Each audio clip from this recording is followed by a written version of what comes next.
where I saw punishment was God tells Elijah to go find Elisha and to go ahead and, because Elisha was going to be his successor. And so what I saw was Elijah had a high, then he had a bad moment, and in his bad moment, he lost everything. And it was like, here, it's Elisha's turn now. Sorry, you failed. You didn't do everything all the way through. So what I learned when I studied it actually was that God wasn't giving everything over to Elisha. God was giving Elijah his new mission. Because Elijah spent 10 years raising up Elisha.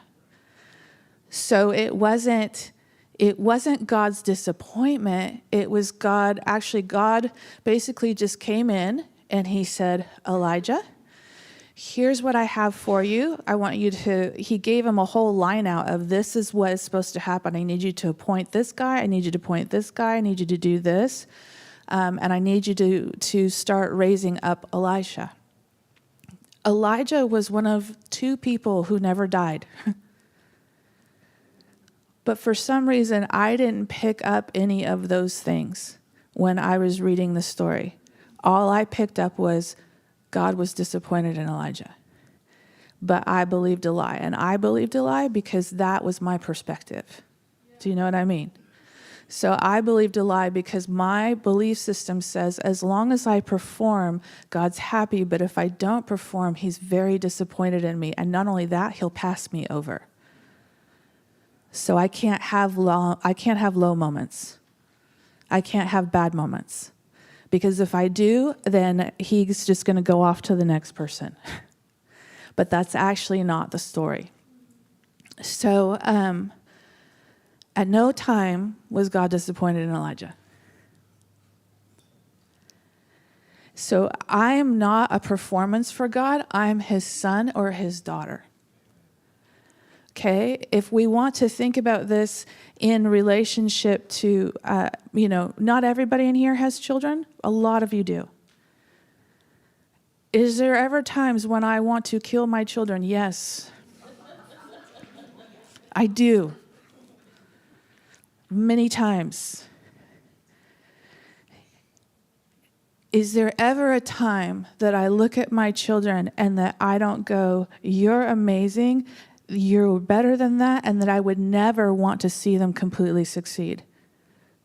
Ever. I don't care what their low was. I don't care what their worst low was. The parent side of me comes in and says, you are stinking amazing. That's why I'm mad. You know what I mean?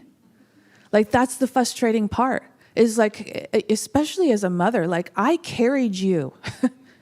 Do you understand? I carried you. God talked to me about you. I know what's in you, and you're acting like an idiot. That's what I'm mad about. And all I want you to do is stop acting like an idiot and start believing in who you are. But in Elijah's story, a lot of us come through seasons of our life where it's like, I'm not even doing the wrong thing. I overdid things. That was Elijah's problem. Elijah didn't do anything wrong. Elijah did everything right. Elijah got worn out. So Elijah didn't take care of himself enough, and so then he got worn out. Let me let you know that, the devil loves worn out. Why does he love worn out? Because he'll take a 1-part problem and make it a 3-part problem, no problem. So, if you're physically tired or you're emotionally tired or anything like that and you don't take care of it, how do I know Elijah didn't take care of it? I know Elijah didn't take care of it because God had to tell him, go take a nap twice and go eat. And it took him a long time. This was a long period of time. So I know that somehow Elijah wasn't taking care of himself physically. Because here's the other part, is that, do you know that God can make us do anything? So isn't it weird that the first thing that God would do, like, why didn't God just, quote unquote, heal Elijah? Why didn't God come in and have the discussion with Elijah from the second Elijah had an issue? Like, why didn't he just speak truth to him? Why didn't he just kind of get him to line up? Do you see, like, this is what we do with people.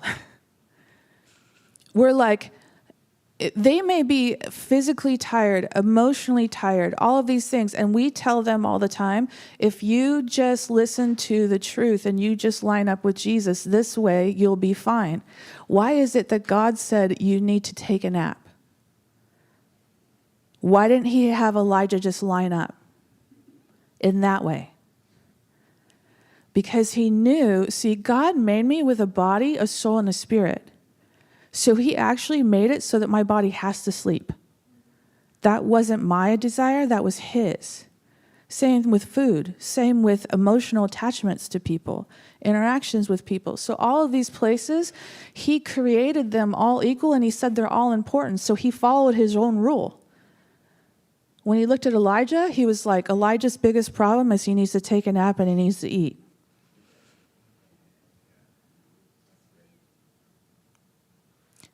Isn't that an interesting thought process that God would think that first? Because why? Because he knew what Elijah needed. There are a lot of people in this room who you need to take a nap and you need to eat some food.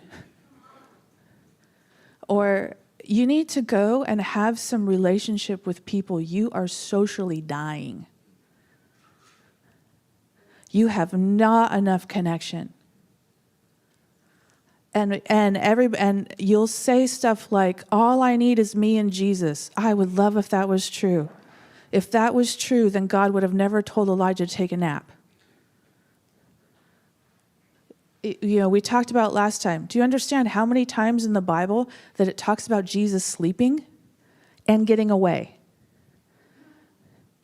The Bible tells us that Jesus did so many miracles that that the world couldn't hold him, and yet some of the things that they write about in the Bible is those.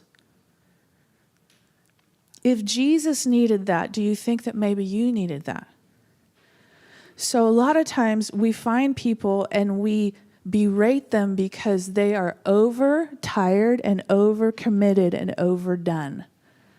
And we don't meet that need first. But notice that that's exactly what God did. God met Elijah where he was at first. And he said, this is your problem, buddy. If Elijah had taken care of himself physically, I actually don't think we would have had the rest of that story. Okay? Something to think about. I kind of hit on this, but we live in a culture that doesn't understand wants and needs. Okay? We screw it up in a way that a lot of times we live in a first world thinking. So a lot of things that we think are needs are wants, and a lot of things that are needs we ignore. So, when I'm looking at something, I hate this phrase when people say, oh, I deserve something. Do you see it in commercials like that? You just, like, you should go buy this, you deserve it. Oh, that just grates on my nerves. It's like, so our culture tells us that our wants are needs.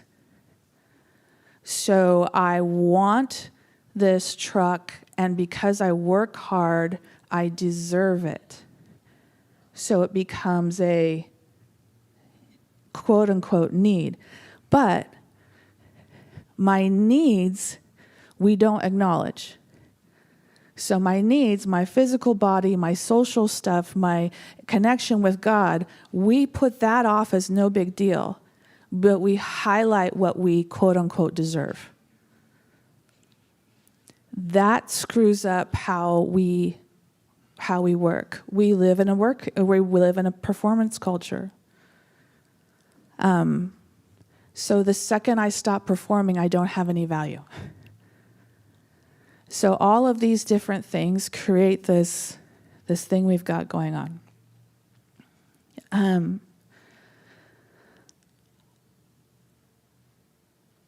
So when Elijah's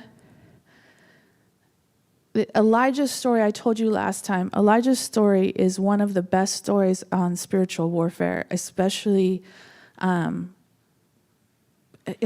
for who we are right now, actually, to be honest with you. And the reason why his story is one of the best is because Elijah had a one-part problem. Elijah had a I'm exhausted problem. He had a body problem. He was tired. And his body problem turned into a 3-part problem. Okay? And how do I know that? I know that because he was unable to function. Okay? So he goes and so this is a spiritual warfare thing. What happens is we get into these situations, and so here's a psychology deal. Did you know that your brain has no idea of time? So when something happens to you and you are, say, 3, and you have a memory, your brain takes that memory and it files it, and it files it for exactly what it was. So it says, whatever my perception was at 3 that happened was the truth. And it files it like that. And the same thing at 10, 11, 25, 40, whatever, okay? So, and it files it with the emotion and the feeling and the place I was at. It files the whole thing as fact. So, if I wrote a Facebook post about this the other day. If I was 10 and my parents got divorced at 10, and for some reason in my brain I did something, my brain said this was my fault somehow as a kid, as a 10-year-old kid. That was my perception. I don't know. Maybe who knows? I can't tell you how many times I've heard kids or heard adults say it was my fault. And I'm sitting there thinking, how is it possible that it's your fault that your parents get divorced, you're 10? But the story that got filed is because that's how you felt and that's what you thought and that's the emotional context you were in at the time. Your brain files that as true. And you keep moving on. Okay, so when that happens, I oftentimes walk around with a lot of lies and a lot of shame because I have things that went, this was your fault. And when I even tell the story, do you notice that when you tell a story from your past that the emotions and the thought process stays there? This is why. Because your brain is just going back, pulling a file, and you are back to I'm 10. And here's the story. This is why God asked Elijah twice. He asked Elijah once, what's your story? Then he goes and he asks Elijah again. He's hoping that Elijah will think about it and retell the story, is what he's hoping.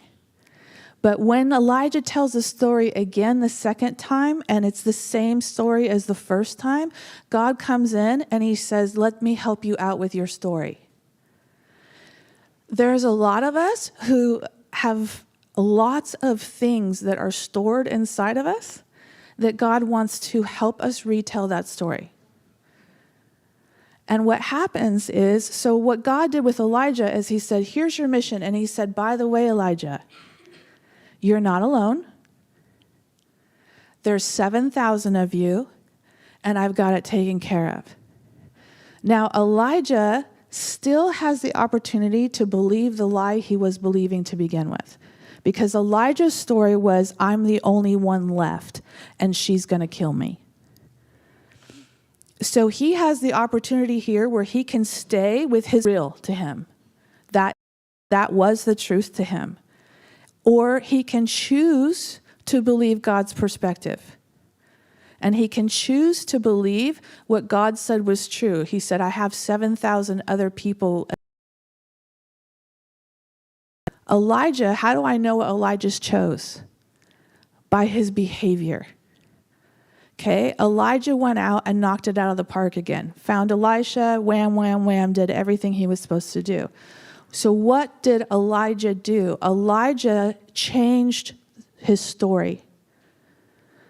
Do you know that we can go back to the places that hurt? This is one of the ways you heal trauma. Is you go back with Jesus to the places that you're hurt. Do you know that I can go back to that 10-year-old girl who thought that she created her parents' divorce? And I can go back there with God and I can say, what is the real story? And it's like, you had nothing to do with that. You know, your parents were, you know how it's amazing when you look back on something and, like the 48-year-old part of myself looks back at that story and goes, that's not even possible that a 10-year-old could create that. You know what I mean? So we go back and we go, and the beautiful thing about your brain is your brain will actually rewrite the story and refile it. And it'll go over the top of the existing one. This is where we get healed.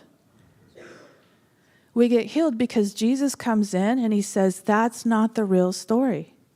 Here you go. And you walk out and you no longer carry the shame. Why? Because the lie's not sitting there. But the lie to you is fact. And it's fact because that's how it was an experience for you. So it's those types of lies are sometimes harder. Does that make sense? When somebody tells you something, but when you experience something, or when you think you experience something, your brain, it actually hits both sides of your brain. That's part of the reason why experience is so powerful. So, it will override. There's a lot of us that need to take the opportunity to go, this is the place where I feel pain. Can you please tell me the whole story? And your 48-year-old self, or however old you are, goes back to your 10-year-old self and says, here's really what happened. And it's a beautiful thing because I can walk out healed. And if you notice, Elijah's fine. Elijah has no issue after this, okay? This is what God does. Let me see where we're at now. What time is it too? Oh boy, okay.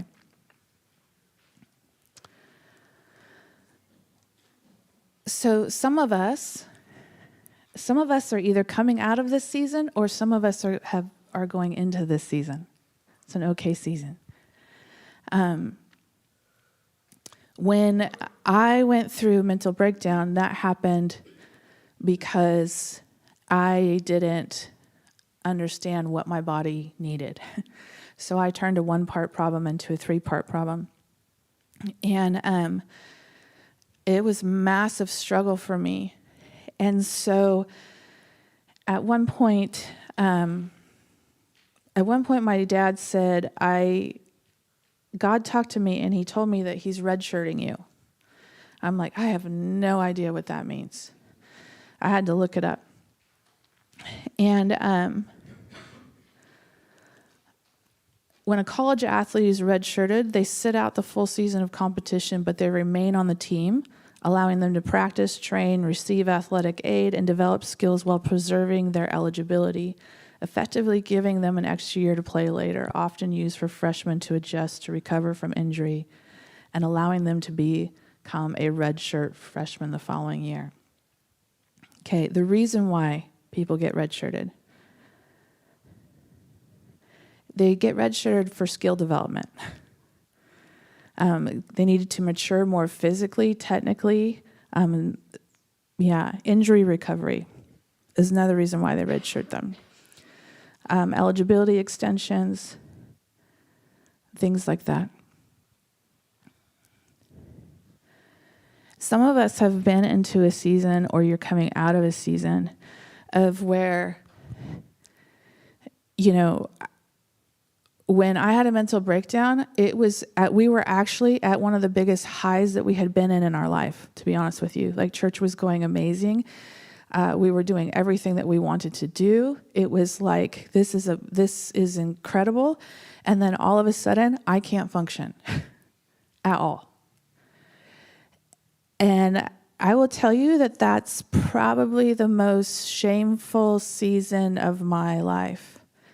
And on top of that, I couldn't get better staying in what I was doing. Like, we tried. So everybody goes, Jamie was in church for forever. No, I was in church. I just didn't work here, and you didn't see me in front of people all the time. But we tried to get me better for over a year. I still worked while I was in a mental breakdown here. I didn't actually work. I came to work. I would go and lay on the floor in my office or on the floor in Marty's office and go home. But what I found was I was too triggered where I was. So it wasn't a place where I could heal. So instead, I go and I get a job in construction. Then I go and I get a job in the restaurant world. And let me tell you, for me, that felt like I failed and I'm incapable to do whatever God was going to have me do. Because you're out going and doing the opposite. Like, you were at the pinnacle of what you're doing, and then you couldn't handle it, so now you are like way over here. And it was like that not for a short period of time. It was like that for 8 years. And so when I started coming back, and even now sometimes there's the struggle of, did I disappoint God? And yet, do you realize like that was all God? We think that we walk away from God, or we think that we separate, or religion tells us all the time, if you don't perform, He's disappointed in you. And I want to tell you that it has nothing to do with that. Do you know that Jesus never left me? He never leaves you. And I don't even care how bad you're doing. There's never a day where He leaves you. Do you know that the only time that certain things happen is, like, He never leaves me. It's whether or not I choose to just ignore Him. And in that season, I never chose to ignore Him actually either. But because the trajectory of my life looked different, because I wasn't in church, because I wasn't doing what everybody else thought I should be doing, or what looked more important, I felt like a failure. Do you know what I mean? But what happened is in that season, I would not be the woman I am today without that season. Because in that season, I figured out that my family was really important. I figured out who I was. That season taught me that season is how I help other people. Because I had to relearn me. I had to relearn how do I feed my body, my soul, and my spirit so that I don't end up there again. Because the thing is if I didn't learn how to change, like everybody else thinks that, it's like everybody else needs to change. No, I have to change. Like, this is my problem. This is my life. This is my thing, If I'm the one that tanked, this is me. This is not life's problem. As long as you put it on life, you're in trouble. Because I'm the one that has to adjust. I'm the one that has to go back to God and say, what did I miss about myself? Because He has everything available to me to be successful. I have to cue into that. Okay, so that season was about owning horses. That season was about figuring out that I loved my kids. And that, if I had kept going at the trajectory that I was going and didn't have that season, do you know right now that what would be more important to me is about who I preach to than about who I birthed? People look at Marty and I and they're like, boy, you spend a lot of time with your grandson. Yes, I do. Do you know why? Because from that season. But you know what? When I'm 80 and 90 and whatever, do you know that I will never regret it? But do you know if I didn't have that season, do you know how many moments with my kids, my grandkids, and my great-grandkids I would have missed? Because my mentality was, what I do is more important than whom I'm with. Okay? So everything about me changed. How do I know that today I am so proud of the woman who I became and who I'm becoming? I've looked at Marty and I'm like, it's been 17 years since I had a mental breakdown. Do you know I've not ever had another one since? Praise Jesus. Do you have any idea how much pressure I can handle in my life and not have one? We are back into, I have now been a part of being in church for almost 9 years now. And in those 9 years, not a single time I might have had a bad day, but I've not even had a bad week. Okay? There's never been a day where I've been in bed for a week. Okay? We raised someone else's child as our child. That was a humdinger. Wow. In church. Wow. And, we've gone through hard things in church. And do you know that I would not be here today without that season? Because that season's what taught me how to be the woman in this season. And the other part of that is do you know that God's not linear? So we go, oh my gosh, I messed up, or whatever. I didn't take care of myself. I didn't, I got put on the sidelines. I got benched. So this means that my whole career is over. No, it doesn't. It would be if you were based on your natural. Why? Because as humans, we're linear. 1 + 1 = 2. 2 + 2 = 4. I have to put in a certain amount of time. What do we say when we go into a job? I have to put in a certain amount of time in order to get to a certain place, right? Yeah, Jesus doesn't work like that. So Jesus goes, so how do I know? Look at multiple stories, but look at the story of Joseph in the Bible. Joseph has a dream. I'm going to be amazing. Tells his brothers. His brothers didn't like his interpretation. He gets thrown in prison for years. And then one day, Joseph literally goes from prison to ruling the whole place. God does not work linear. So you can be in any season and you never miss your life. Do you understand?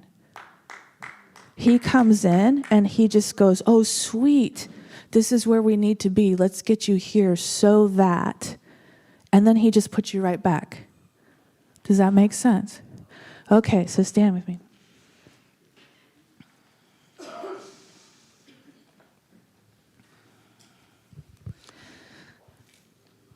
So, Lord, I thank you so much that we never can miss you. And I thank you that it doesn't matter. Like, this is another thing that religion tells me all the time. You ever hear that, if you don't do what you're supposed to do, God's going to give it to somebody else? Anybody hear that one all the time? Yeah, that's a nice fear motivation, right? The truth to that is God does do what he's going to do. Do you know that you're irreplaceable? Because that saying basically says if you don't perform, you're replaceable. Do you know that when you were born with something great? You were born with intention. And you were born with the capability to do what he wanted you to do. And do you know that in every season of your life, he's not disappointed. He's walking with you and he's like, let's try this part here. Looks like we need to slow down a little bit here. No problem. Do you understand that his whole entire thing is building you to be who he made you to be? And that nobody else trumps that. I'm not saying nobody else can come in and do something, but I am saying that did he only make, there's only one Jamie on the planet. There isn't anybody else like me. You aren't replaceable. He's not about what you perform. He's about you. I had this picture last night as I was writing stuff down, and it was like, do you understand that you're the player in the game, and that heaven's watching, and the stands are full, and they're screaming your name? I had this, it's like, I've had some people in my life die who were important to me, and I could see them in the stands, and they were yelling my name. I could see Benny. She was yelling my name. I could see Shirley. She was, she watches over our church. She's like, you can do this. Like heaven literally is yelling your name. And, when you fumble a ball, nobody's mad. They're just like, get up. Get back in the game. So, Lord, I pray that as we start a new chapter this year, that we leave places for both. If you're in the season where you're like, I'm in a red shirt season, do you know it's such a beautiful thing? It's the opportunity to grow. You get the opportunity to grow and focus on you. Do you know when we're not in those seasons that there's a part of a performance, like the beautiful part in that season for me was I was not expected to perform for anybody. I got a chance to just work on me. And in fact, we kept it that way. Like literally we had people stopping people from coming to talk to me because they were protecting me. Because it's what I needed. So, in red shirt seasons, do you realize like sometimes it's okay? It feels selfish, but it's like I need to grow. And I need to not help anybody else right now because for right now it's about me so that it can be about you later.